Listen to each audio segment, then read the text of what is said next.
Okay, I think we should start. Some are still joining, but they can jo- join after we start or they can watch the videos. Okay, so good morning. In the last class, we were saying something about how you can relate system to the control volume. There are two approaches by which you can analyze the problem. One is system approach, another is control volume approach. Now these two are related by this equation. So this side we have system properties. B denotes the extensive property of system, and this side we have this is control volume properties, and this is related to the flux inflow and outflow through the control volume. So this is the way we relate control volume and the system. So in many situations, you can see multiple inlets and multiple outlets. So the previous derivation we have, you have a pipe and water is in and water is out. That is one pipe. There is one inflow. But in many cases, for example, you can have something like this. There is a multiple input or multiple inflow and multiple outflow. So you can have multiple inlets and outlets.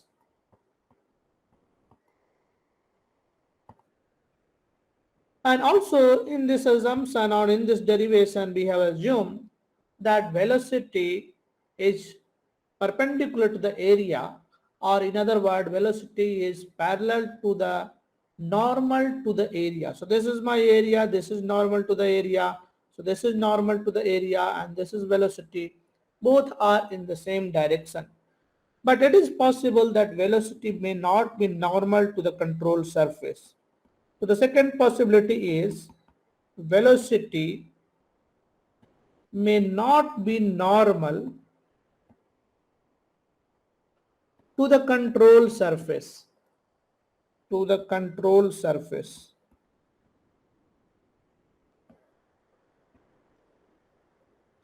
For example, let us see if we have something like this kind of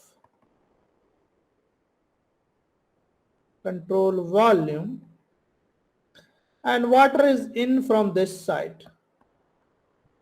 You can have, and this is out from here.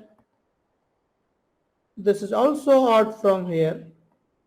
So you have a situation of multiple inlets and multiple outlets. So here you have mass entering, or here you have mass leaving.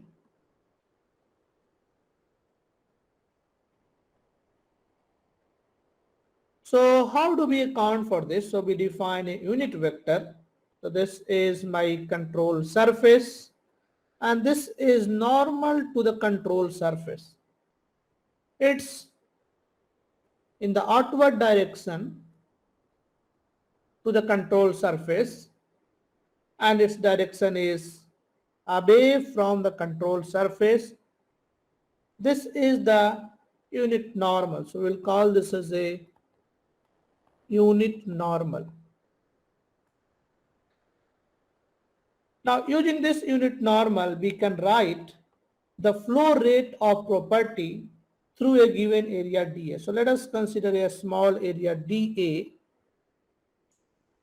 on the control surface. If I consider this small area dA, then we can write what is the flow rate of property through this area. So flow rate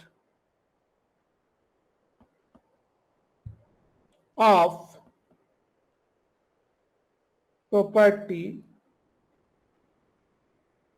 through area dA. What will be this value? Can anybody tell me what will be the property? Property means extensive property, that is B. What is the flow rate? of extensive property. So can anyone will give me the expression for this in terms of normal vector, unit normal? You know the velocity, for example, let us say velocity at this point or velocity at this point is given. Area is given to you, that is dA. Density is given. Intensive property B is given. So in terms of all these variables, can you give me expression for flow rate of extensive property through area dA? Anyone?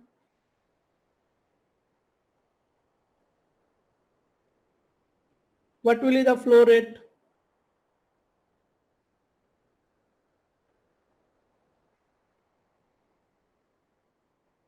Am I audible?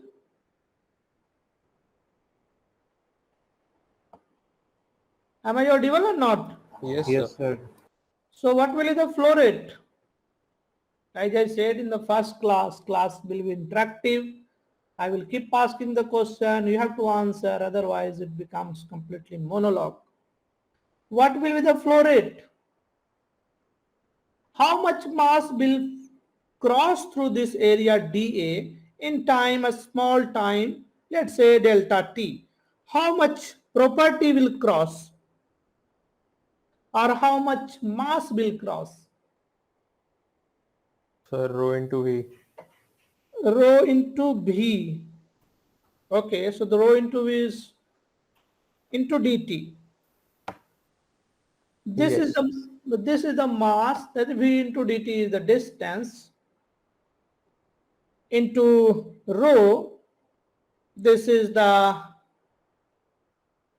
you have to multiply by area also, that is your mass, and then I might multiply by the intensive property B. So this is my mass, or I can say this is my property that is crossing this control surface in time delta t. So what is the flow rate of property? Simply I have to divide by delta t. So this is B rho V times dA. Now this also depends upon normal, unit normal, where you have. So for example, you can have a situation, you can have a control surface like this, and your mass is flowing like this. Then you have to consider this angle, same thing like you have electric flux. You have to consider the area that is perpendicular to the velocity direction. So this means you have to take a dot product. So I can write mass flow rate, that is simply rho times B times V dot N. This is the velocity vector and N is the unit normal times dA. So this is the mass flow rate or property flow rate through a small area dA. So for a small area, this is the situation. Now if I integrate this, then I will get the total property flow rate through this control surface. I hope this is clear. So I can say net flow rate, that is the total flow of property through this control surface. So net flow rate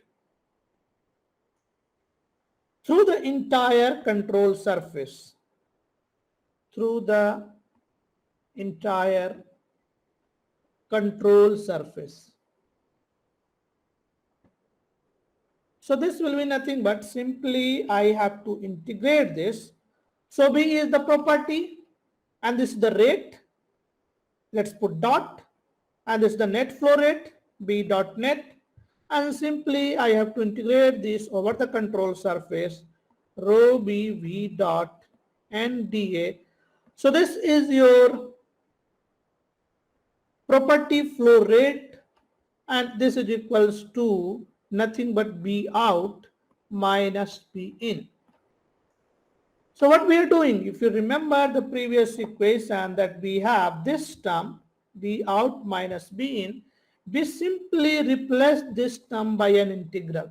If you have a multiple input, multiple inlets and multiple outs, then you have to consider the control surface. And on that control surface, you have to do this integration. Wherever v dot n is negative, you will have a inflow, because you see the original equation have a negative, that is inflow. So this is inflow. So wherever you have v dot n that is negative, that is, for example, in this case control volume, this is your inflow and this is your area. In this case cos theta, theta is basically greater than 90 degree. This means cos theta is negative. This means v dot n is basically negative, and this is basically inflow. So this is the inflow. You can see from the figure also, this is inflow to the control volume. Similarly, you can have a outflow, something like this. At this point of time, this is your normal, this is your velocity vector, and there is a angle that is less than 90 degree. In that situation, you will have cos theta less than 90, first quadrant, positive, v dot n is greater than 0. This is basically your outflow. So if you have multiple inlets, then in that case you have to take the integration over the control surface. Now VCV, we can write, so what is the total extensive property inside the control volume? I can write integration inside the control volume rho into B into dV. You can understand this. B is the per unit mass property, and if I multiply by the mass, rho into dV is the small mass, dm, then I will get the property in the small region. So if I consider this a small region, what is the property in this small region? So I can write rho times B times dV, and if I integrate over the control volume, I will get the total properties inside this control volume. Now, this property B, you can have some property at different at this point, at this point, different at this point, difference at this point. So that's why we need an integration, because properties can vary with position. B is not constant. If B is constant, you can simply add, or wherever required, you can take outside of this integration. So the B is the property B varies within the control volume, and that's why we need an integration. So now if I put this into the previous expression, if you remember, what was the previous expression? dV system divided by dt is equals to, what was that? d by dt of, you see the first expression that we have here, d by dt of VCV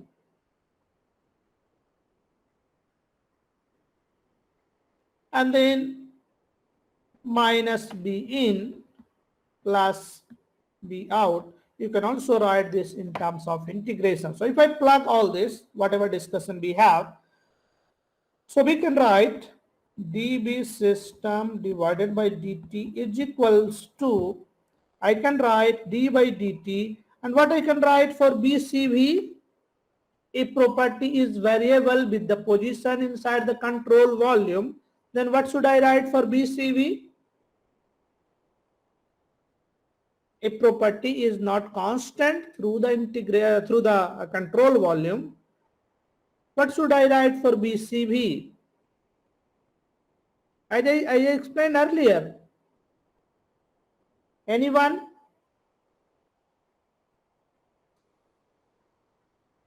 What should I write?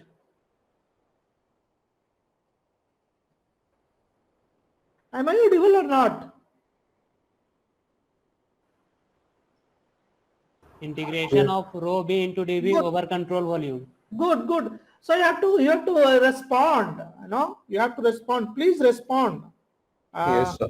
Yeah, this is always good idea. You respond. So the control volume, integration over the control volume rho B dV. Otherwise, I don't know whether you are getting or not. So this is, and this term I can write. This is over the control surface, because we just derived that if you have a multiple inlets, multiple outlets, then this two term can be written in terms of integration over the control surface. So this is rho times B times V times N. So this is your, now this expression is called Reynolds transport theorem. So this expression, whatever we have written here, this expression is called Reynolds transport theorem. And this is also called system to control volume transformation. System to control volume transformation. So this is your system to control volume transformation. Now, since the control volume is not moving or deforming with the time, we can put this time derivative inside the integration. So what we can do is, we can put this. So let me write here. So since the control volume is not moving or deforming with time, so this we have said that control volume is not moving and with time. That was the assumption that we made in the first class. The time derivative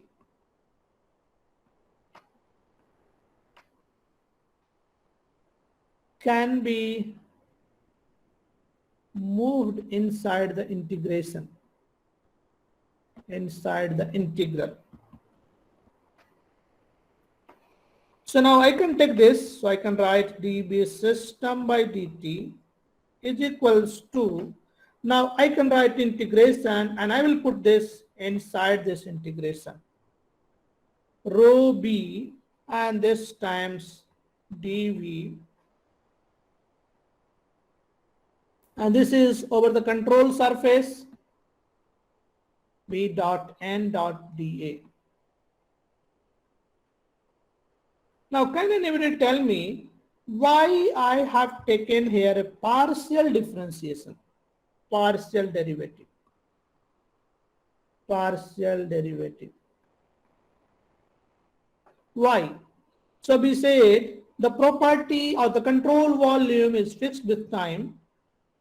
That's why we can move this integration, we can interchange the integration and differentiation. On another word, we can move this differentiation inside the integration. So it doesn't matter whether you differentiate first or integrate first.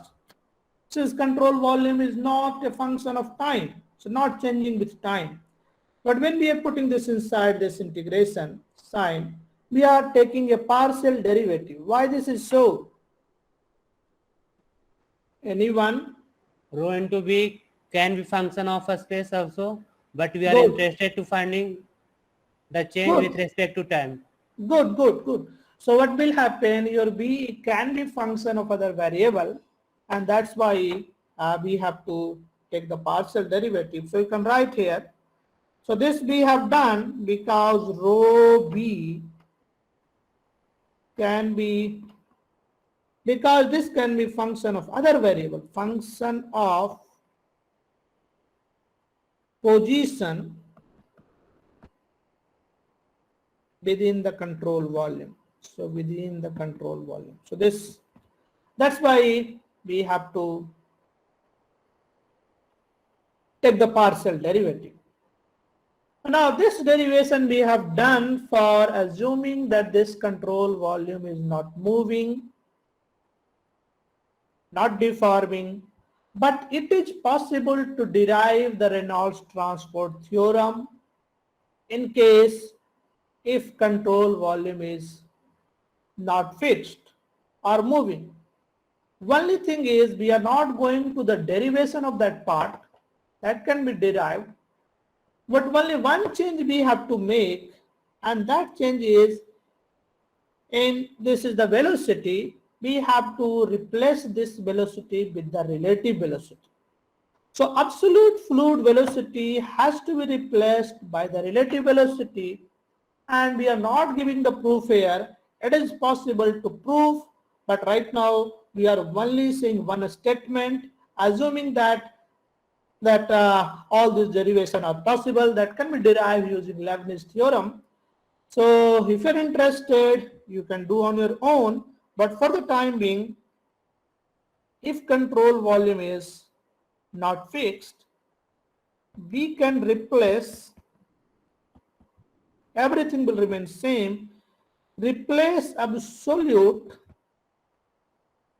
fluid velocity V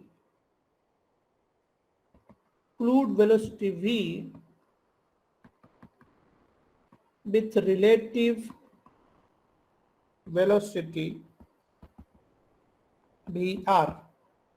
So we have to simply replace this with relative velocity. So relative velocity Vr will be absolute velocity of the fluid minus velocity of the control surface. And this is the local velocity of the control surface. So this change if you make, then you can basically write for.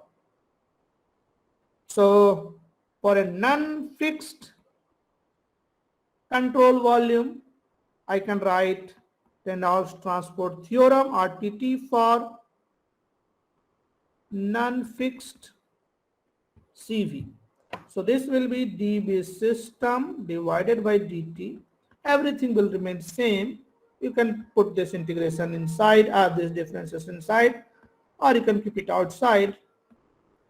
And this dV plus this is control surface, rho be VR. So only change I am making, in place of V, I am writing this is a VR.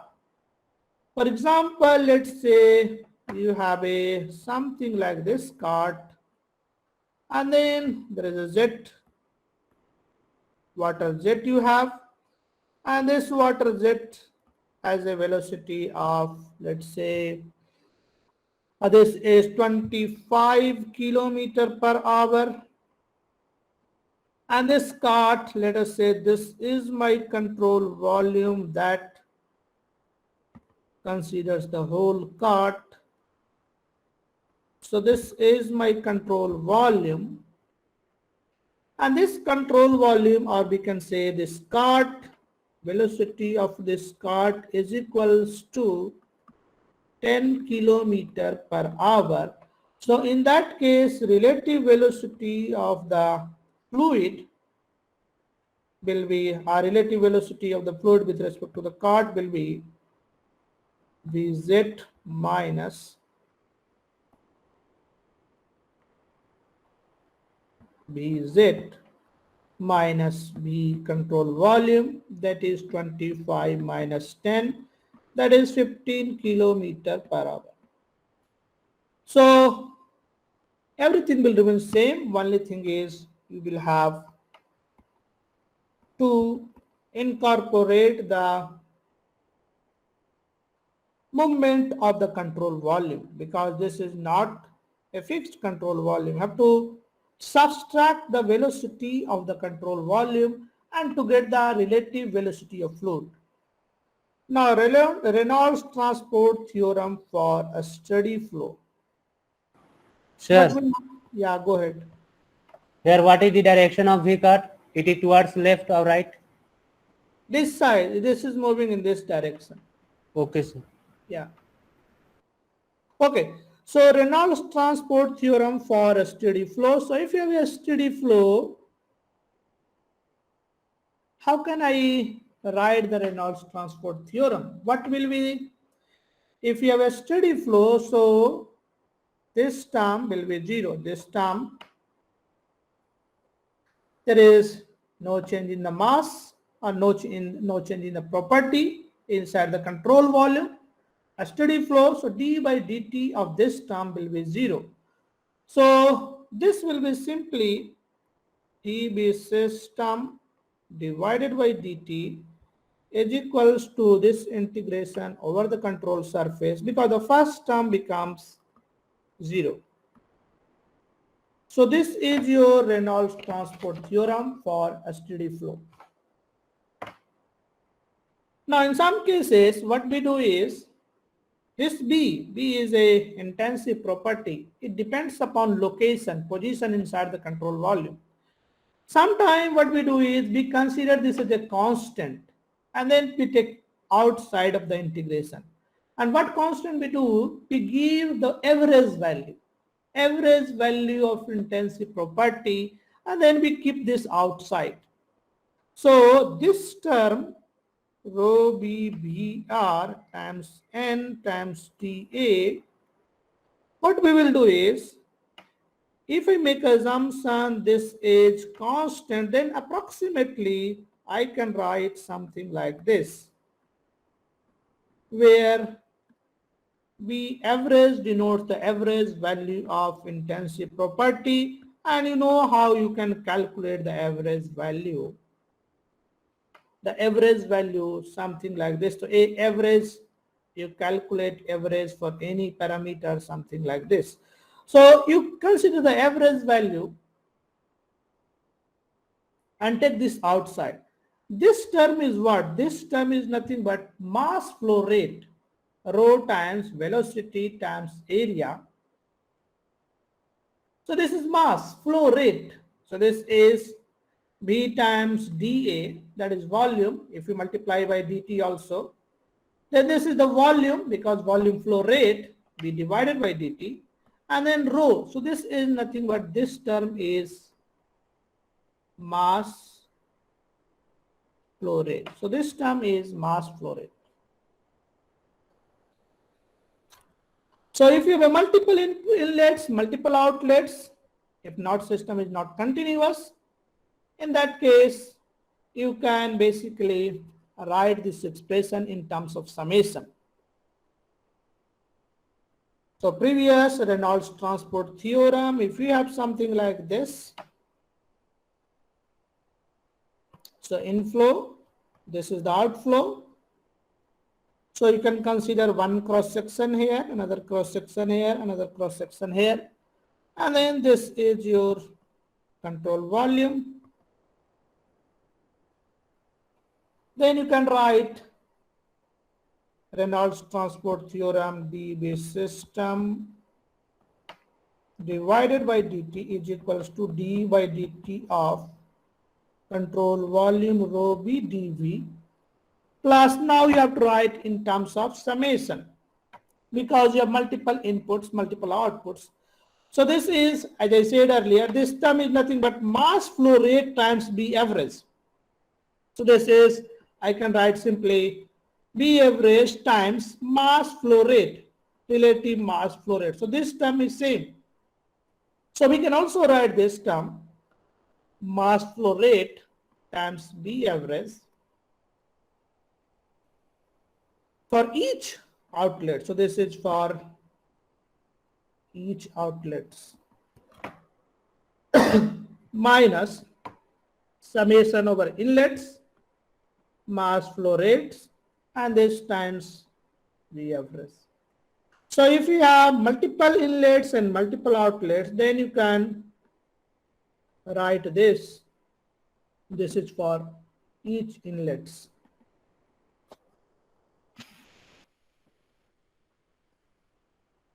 If we also assume that the density is constant and relative velocity is constant, then mass flow rate, what is your mass flow rate? Mass flow rate is nothing but this term, B times BR times this BR times N times dA, B times BR times N times dA.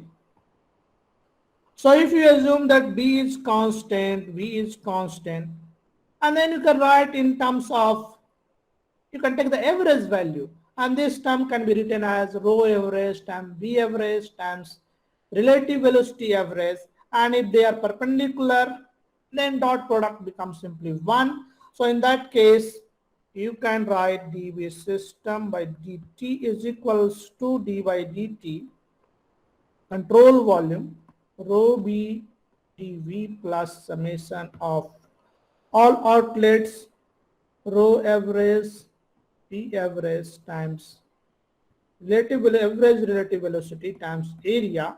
So this is across the outlets, and similarly we'll have same thing across the inlets. Now B average times area.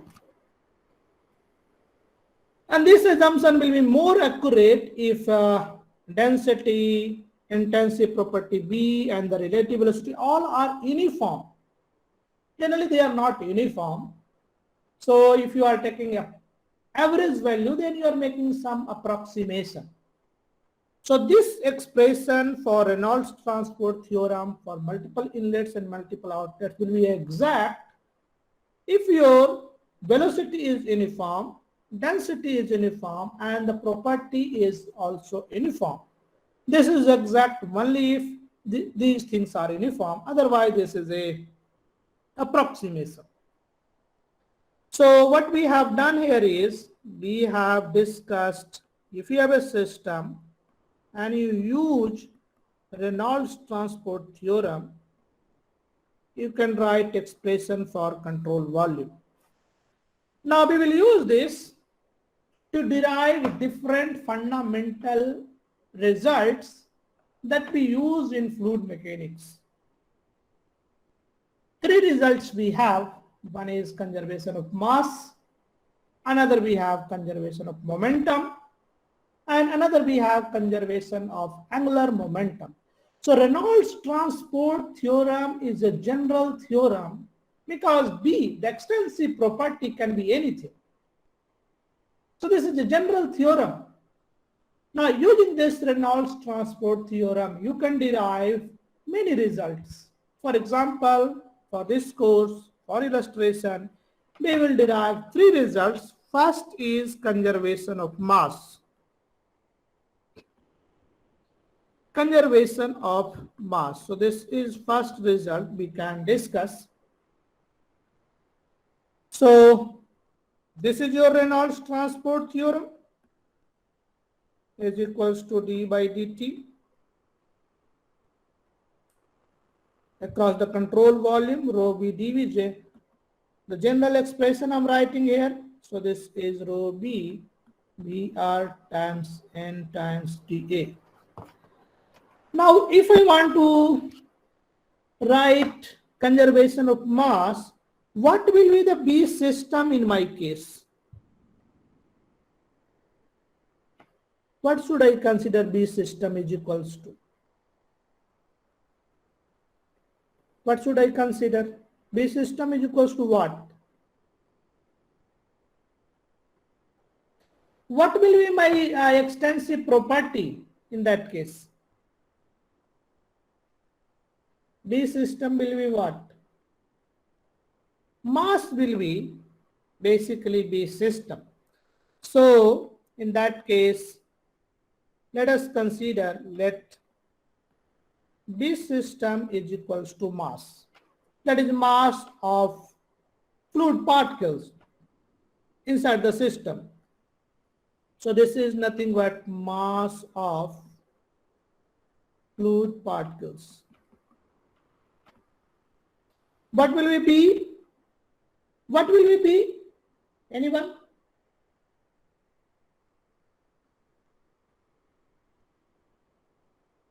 Tell me.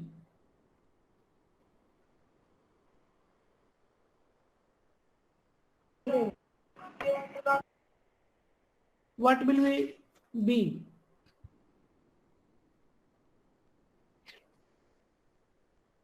Am I audible or not? You are, sir. So what will the B? Very obvious. I don't know, sir. What Sir. if B? How B is defined? Extensive property per unit mass. Then what is B? Extensive property is One. what? Yeah, good. So B is equals to 1 because extensive property is M, and then extensive property per intensive property, that is extensive property per unit mass, will be 1.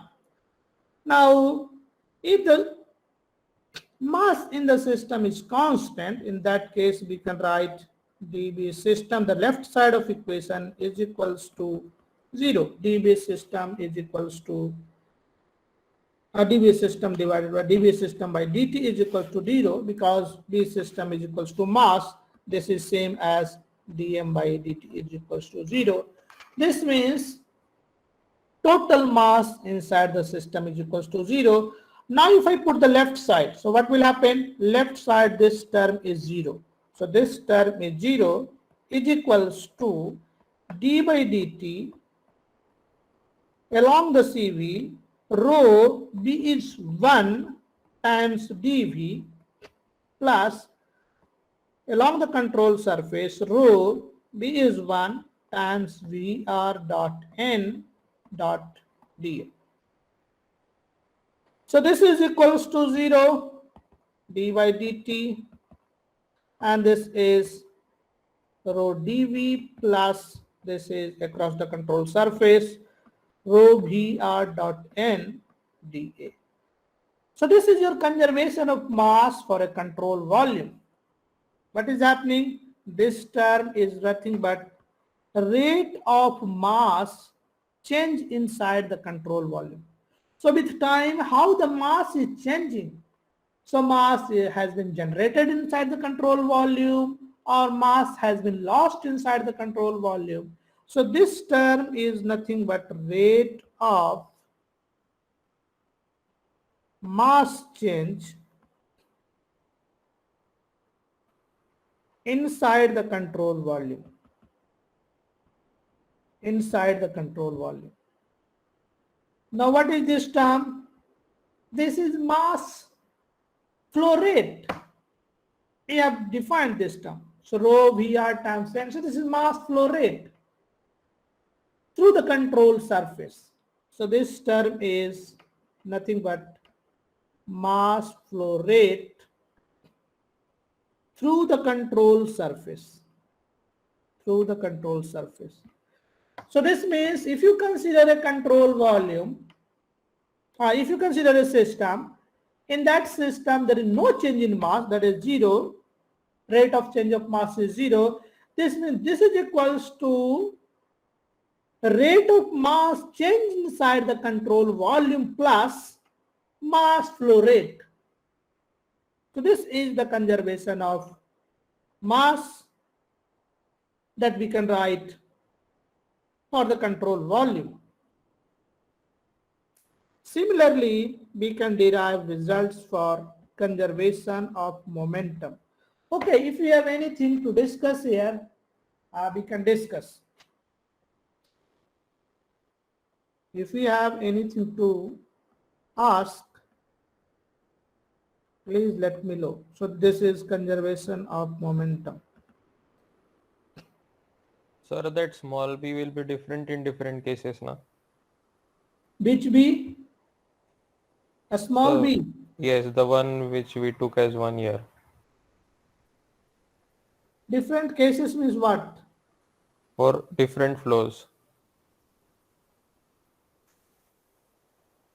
Different. This is the in B system is the extensive property, and I am considering B system is mass. Yes. So mass is the extensive property, then corresponding intensive property will be what? 1 mass per unit mass. Okay. You get it? So this is mass. What is intensive property? Intensive property is nothing but extensive property divided by mass. Yes. I have considered B Okay. system is equals to mass, so mass divided by mass is equals to 1. Okay, sir. Okay. Anyone else? Okay, if you don't have any question, then you derive yourself. Let's take 2 minutes of time and write down equation for conservation of momentum using Reynolds transport theorem. So let's do some work. Take 2 minutes of time, write on your notebook. Otherwise, you will just be listening.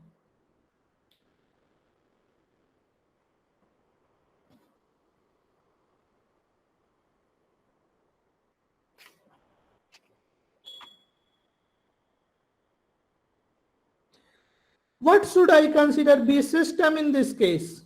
So let B system is equals to what? Momentum. Momentum, M times V. This is my momentum. So what will be B? B will be B system V. divided by mass, that is equals to MB divided by mass is equals to V. Now plug all this into the Reynolds transport theorem. So this is d by dt of MB is my MB, and this MB is of system, is equals to d by dt of rho B dV across the control volume plus across the control surface rho B dr, or this is br dot n dot dA. Now put B is equals to V here. So I have to replace B with B, and this B I have to replace with B. This is a dot product, scalar quantity multiplied by a vector quantity. Now what will be the left side? This term is what? Rate of change of momentum of the system. So what is this? It will be m into a acceleration. Yeah, this is force, external force. So this is sum of the external forces. So this is equals to d by dt of across the control volume rho v dv plus control surface rho v vr dot n dot this n times dA. So this is your external force. So this is your external force. And this is rate of change of momentum inside the control volume. You see, what is rho times V? If we have rho times V, there should be, this is what? This is momentum flux through the control surface. So this is momentum, we will discuss the second term, momentum flux through the control surface. Through the control surface. So this is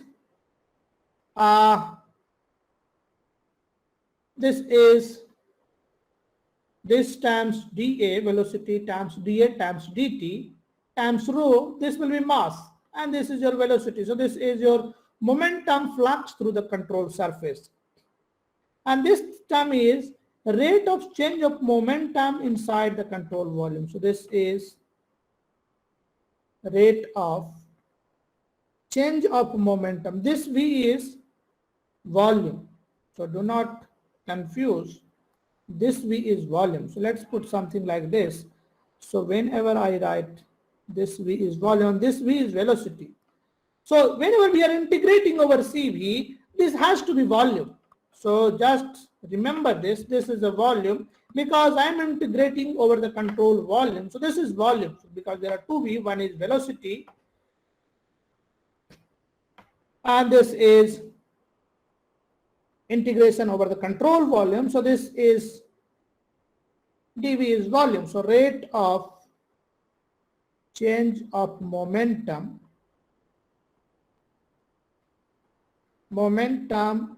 inside the control volume, inside the control volume. You see, if you multiply rho with dV, this will be mass dm times v. So a dimension of momentum and then d by dt. So this is rate of change of momentum inside the control volume. So this is momentum conservation equation says, if you have a system, you are applying some external force F. So this is equals to rate of change of momentum inside the control volume plus momentum flux through the control surface. So this equation becomes important if you want to analyze flowing fluid and you are applying some force, you have considered a control volume, and then you can apply this expression. Similarly, you can use Reynolds transport theorem to prove conservation of angular momentum. So conservation of angular momentum. In that case, your B system will be R cross mv. This is the angular momentum. B will be per unit mass, simply R cross V. D by dt of R cross mb, and this is for the system. This is equals to d by dt integration over the control volume rho times b. What is b? B is R cross v. I hope this is clear. Times dv, because integration is over the control volume. So this dv denotes volume. Plus the flux term, that is rho times, this is over the control surface, rho times b. D is what? R cross v times Vr, that is the relative velocity, times n times dA. So this time, this side rate of change of momentum, that is external moment, m external, sum of the external moment, you can write in terms of vector, is equals to dy dt of, so this term will be rho times R cross V times dV plus control surface rho R cross V Vr dot n. Then you have to integrate with respect to dA. So this is your angular momentum conservation. This is the external moment. This is generation rate of change of angular momentum inside the control volume. And this is the rate of, this is the, not rate of, this is the angular momentum flux flowing in and flowing out. So net angular momentum flux inside the control volume. So this is the Reynolds transport theorem. So in one or two classes, we will be discussing some important concept and preliminary application, and then we'll discuss the dimensional analysis. Next thing we will consider is dynamics of a fluid along a streamline. So we'll consider dynamics of fluid. So some small thing we'll consider, and after that we'll discuss dimensional analysis, flow in pipes. So let us consider, so this is my x direction, this is my z direction. Let us say this is a streamline of a flow. So this is a streamline, in this direction fluid is flowing. So this is the steady flow along the streamline. So this is a situation of a steady flow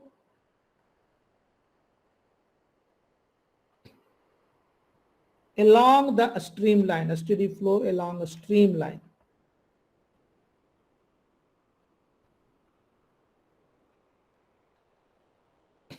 This is my Perpendicular direction, let's call this as a unit normal. Tangential direction, let's call this as a S vector, or you can write, if you want, this is a N is also as a vector. So this is a unit vector. So I'm writing this is simply N vector. You can understand this is the direction of N, this is the direction of N. So let us consider a fluid in this region. I think we should stop because we don't have. If you have any question, then you can ask. Otherwise, we will discuss on Monday. You can stop here. If you have any question, then you can ask.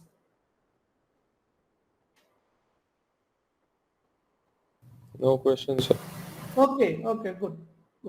If you don't have any question, I said the last class video recordings. I hope all of you are able to watch that. I also give the download option. I don't know whether you are able to download or not. Yes, sir. Yes, sir. Okay, because in the previous class, the students were saying that, not your class, some other class, they said that they are not able to download that, but I don't know this time.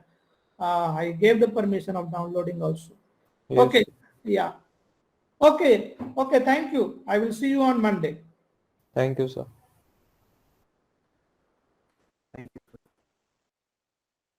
Thank you, sir.